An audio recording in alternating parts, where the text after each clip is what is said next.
Now, before we get into this video, I wanted to let you guys know that it's sponsored by adamandeve.com. Adamandeve.com is the premier website for marital aids. If you're looking for something to spice up your life, I would definitely suggest checking out adamandeve.com. And they've hooked me up. They've hooked us up. They've given us a 50% off discount. If you put in the code CAT50 at checkout, you'll get 50% off of your purchases.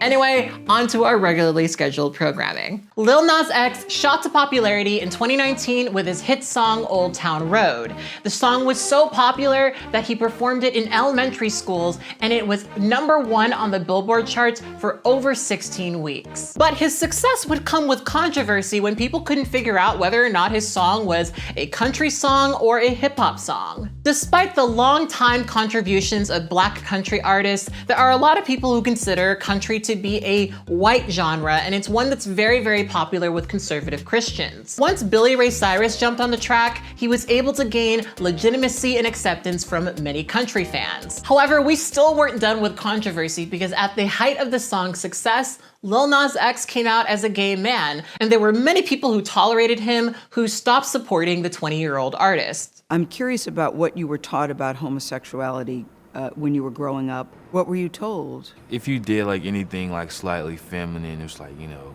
like don't do that gay, you know? So, you know, just like growing up, you see it, it's not okay. Did you know as a little boy that you were gay? Definitely, I knew. You know, I would just like, you know, pray and pray and pray, and What were you praying for? that it was like a phase. That it would go away? Yeah. In interviews, he disclosed that he was raised in a very small conservative town in Georgia where he never imagined that he would ever come out as gay. But with his newfound success, he started to become way more comfortable with himself and felt that he could finally be who he is out loud in the open. And his confidence certainly started to show. For a while after he came out, there were people who were like, okay, he's gay, but at least he's not like, you know, like one of those gays, not one of those sort of gays who pushes it in your face, right? But that would also start to change as his style became increasingly more flamboyant. To a lot of people, Lil Nas X has this sort of overnight success. And when you couple that with him coming out as a gay man, there were a lot of people who started to push these conspiracies about Lil Nas X being part of the Illuminati, who is very invested in pushing the gay agenda. This is not at his own will, and this is not him being free about it. He is being forced to do this because it plays an agenda. And well, these accusations would only get worse after he released his most recent music video for his song, Call Me By Your Name, a song about his relationship with a closeted gay man. The music video takes place in a fictional land called Montero, which is also Lil Nas X's real first name. The music video depicts many scenes that are similar to that of the Bible. Here's a rough outline of what happens in the music video. He walks through the Garden of Eden and is tempted by a serpent-like creature. From there, he's sent to judgment and he starts to ascend to heaven before plunging to hell seemingly by choice by riding a stripper pole all the way down to hell. In hell, he meets the devil and gives him a lap dance before ultimately killing him and taking over his throne. Well, it would be an understatement to say that this video upset quite a few people. There were a lot of people who felt betrayed. They let their children listen to Lil Nas X's songs. They had widened their acceptance of him as a Black gay man, and here he is disrespecting the Christian faith. As a Black trans woman who was raised in the church, I saw this video and I had a lot of thoughts and feelings about it. But at the same time, I also understood exactly where it came from. And so I wanted to have a conversation with you guys about Lil Nas X and the queer reclamation of blasphemy. One of my earliest memories from my childhood with my father is him watching this news story about AIDS and turning to me and looking me right in the eye and saying that this was God's retribution for homosexuality. The threat of hell and damnation has hovered over my head from a very, very young age. I was raised very, very Christian. I used to go to Christian private school. In fact, most of my primary education was in Christian private school. And so I very intimately understand this feeling of being somebody who is LGBTQIA+ in the church. And it's always been hard for me to talk about this because my father's very religious and I do respect that his religion is part of who he is. At the same time, being raised religious was very, very rough for me. From a very young age, I started to recognize that who I was would ultimately be the reason why I burned in hell. I think maybe because of that, I became fascinated with the concept of hell and devils and demons. I used to read Revelations all the time. It was my favorite chapter in the Bible. And I just loved reading all of these really gruesome descriptions of beasts and other dark and scary things. So like a lot of curious kids, I started to look stuff up and I found some demonology books and I started reading about demons. And one of the most popular figures that I found that's often conflated with Satan is the Baphomet. While the Baphomet is not a biblical figure, his image is often used interchangeably with Satan. The Knights Templar were a very secretive Catholic military organization that was rumored to have worshipped the Baphomet. The Knights Templar were rumored to have riches beyond comprehension, and King Philip IV wanted to acquire these riches, but he wanted to do it in a way that made him seem virtuous. And so he did what most virtuous people would do. He rounded up as many Knights Templar as he could find in France and tortured them until they confessed to doing unspeakable acts. Now, the initiation process to actually joining the Knights Templar was relatively unknown, and so he took advantage of this and managed to get them to confess that part of the initiation process was homosexual sex acts, defiling the cross, and rejecting the Christian God to revere the false idol of the Baphomet. There's obviously so much more to this story. You guys can check out a video in the description box of this video that goes into a bit more detail about this. But long story short, King Philip IV rounded up as many Knights Templar as he could find, burned them all at stake, and discovered, unfortunately, after their death, that those riches didn't really exist. So much for that, I guess. The Baphomet is a winged deity with a goat's head and legs, the chest of a woman, and a pentagram on his forehead and a torch between his horns.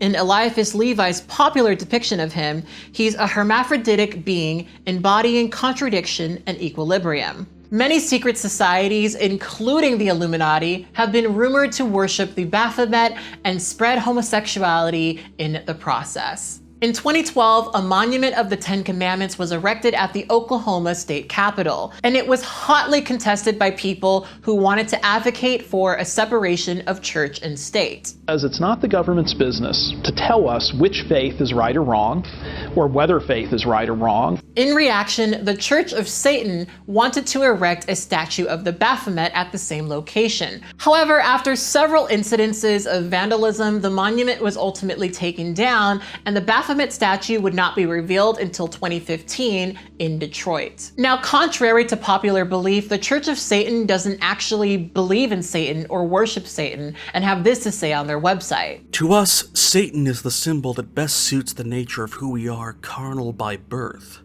People who feel no battles raging between our thoughts and feelings. We who do not embrace the concept of a soul imprisoned in a body.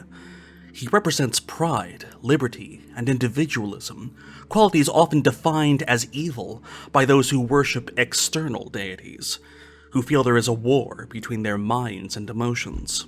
While Satanists don't believe in Satan, they know that Christians do, and these demonstrations are again about advocating for a separation of church and state. They're also about them exercising their right to freedom of speech, a right often advocated by the religious right, who, despite having so much impact on American culture and in our government, have recently started to trade in this idea that they're being actively silenced because of their beliefs. In 2014, an organization called Focus on the Family started Bring Your Bible to School Day, a day that was created to draw attention to students practicing their faith in public schools, which haven't been able to legally sanction Christian prayer since the Supreme Court ruled against it in 1962. I remember when I was a regular churchgoer that I would hear about this all the time.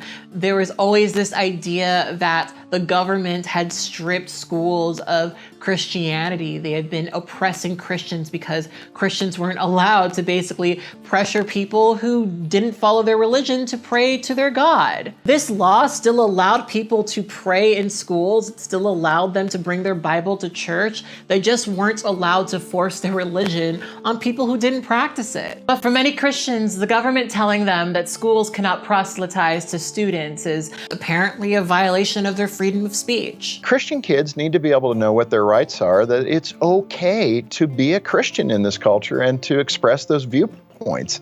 I remember when I started going to secular school, which is still the way that I think about it, and I would bring my Bible all the time. I would bring my Bible and I knew exactly which Bible verse I could read to tell you what you should be doing in your life. You could still bring your Bible to school. It's just that public schools were no longer legally allowed to proselytize to their students. When New Orleans quarterback Drew Brees supported Bring Your Bible to School Day, many people tried to point out that the organization has homophobic ties. Focus on the Family is an evangelical Christian organization that has devoted a lot of money into promoting anti-gay and more recently anti-trans legislations, organizations. They even support conversion therapy. They blamed the Sandy Hook shooting and this entire pandemic that we're all living in currently on homosexuality. So one more question about it. The only unanswered question is, were you aware of the group that was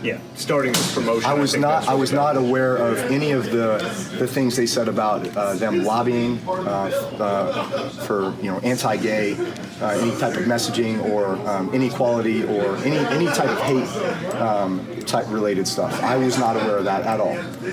And again, the video itself was just focused on National Bring Your Bible to School Day. It was not promoting any group, certainly not promoting any group that is associated with that type of behavior.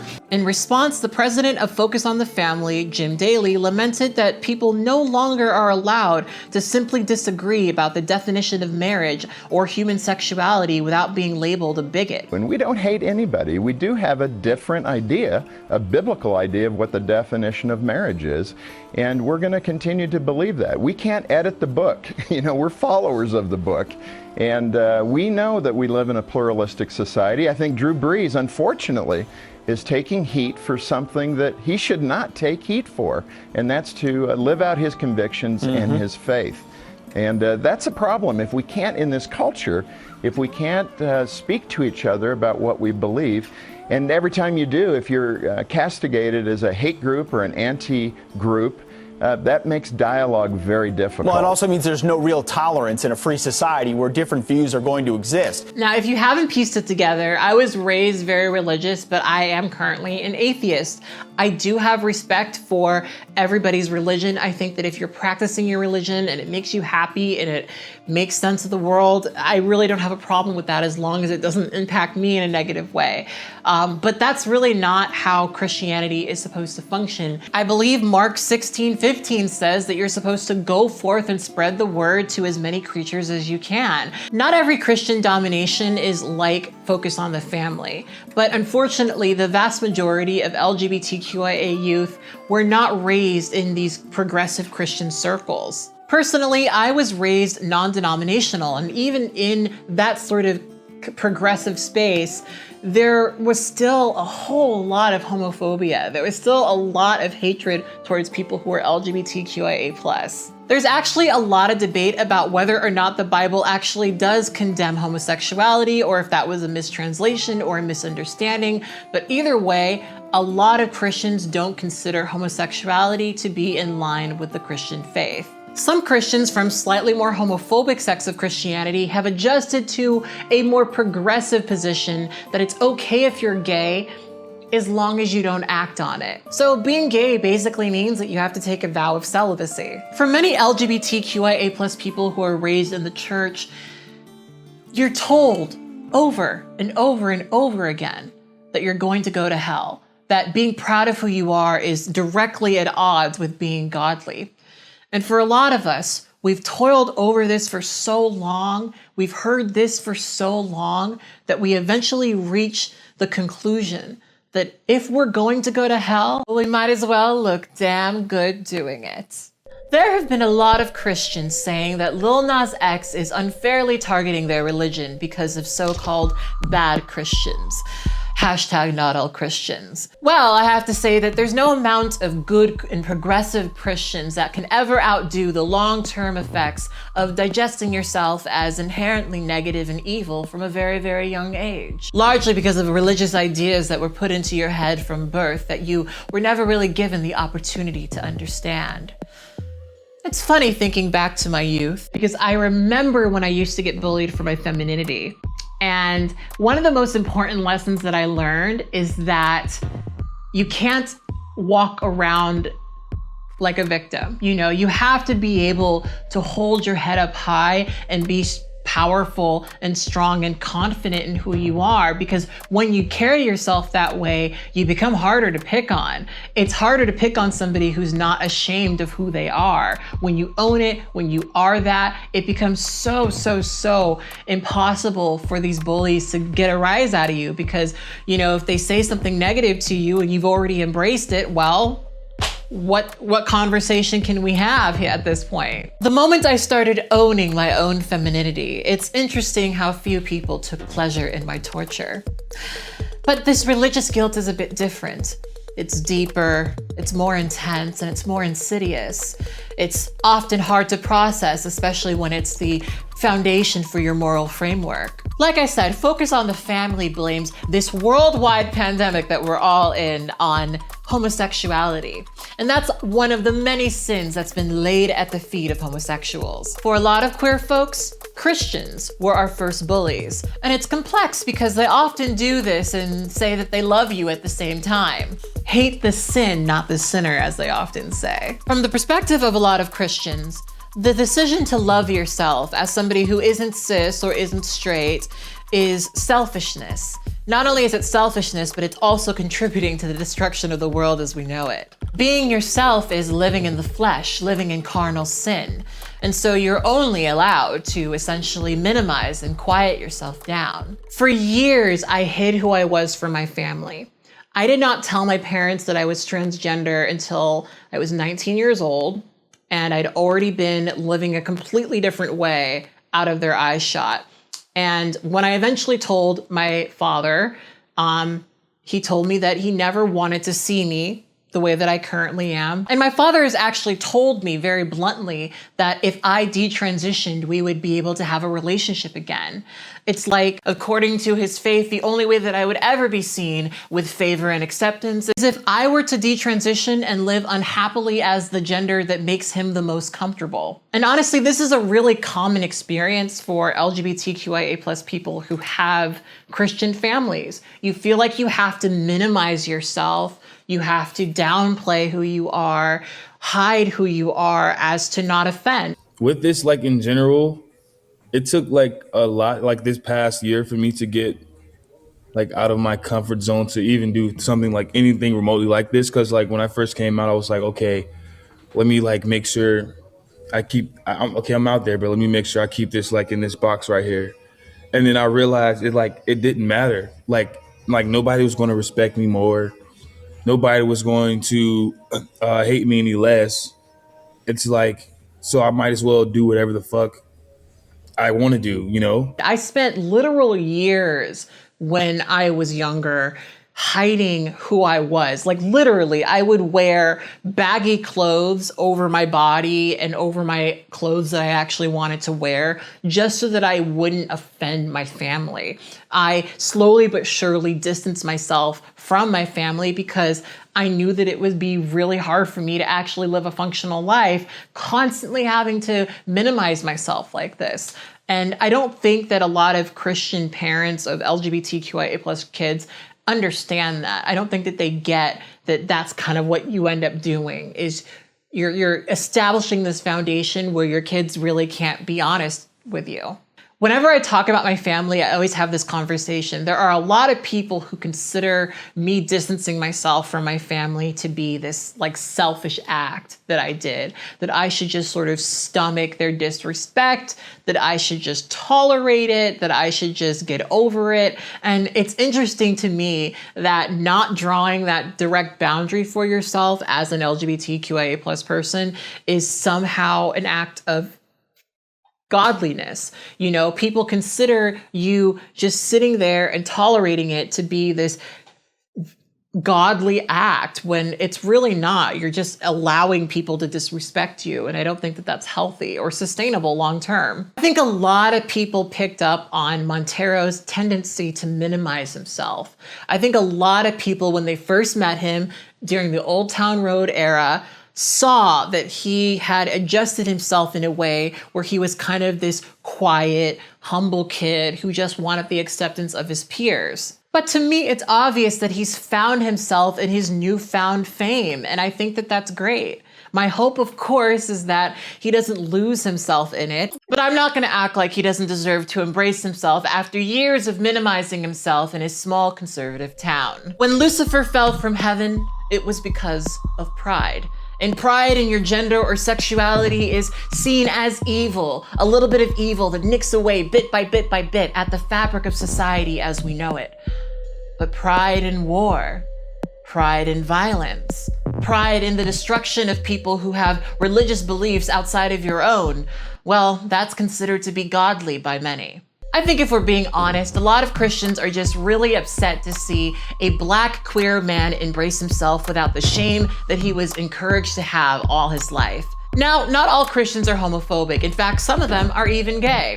But this music video by Lil Nas X is a reclamation of every single negative image, every single conspiracy that's been projected onto Montero by Christians from a very, very young age. I really feel like artists, especially like queer artists in general, all right, we step into like the industry, we step into like big spaces, and we have to put on this like super nice persona, perfect, good, never makes any mistakes. It's like, no, I'm going to get out here. I'm going to have fun with this thing that I was raised upon. Absolutely. You know, that I was a lot of times like taught to like be scared of. be scared of and hate yourself. And it's like, you know, well, let me have fun with this. You grew up in a Black church too? Yeah. Same. That's why I'm like gagging so, because what we're taught, especially from where we're from, it's very much like God is this, God is that, the devil is bad. Don't ever think that. And if you're gay, something's wrong. You are disobeying God. So the fact that you even displayed that, like you don't belong here, you're not this, and you actually was summoned to hell, and then you took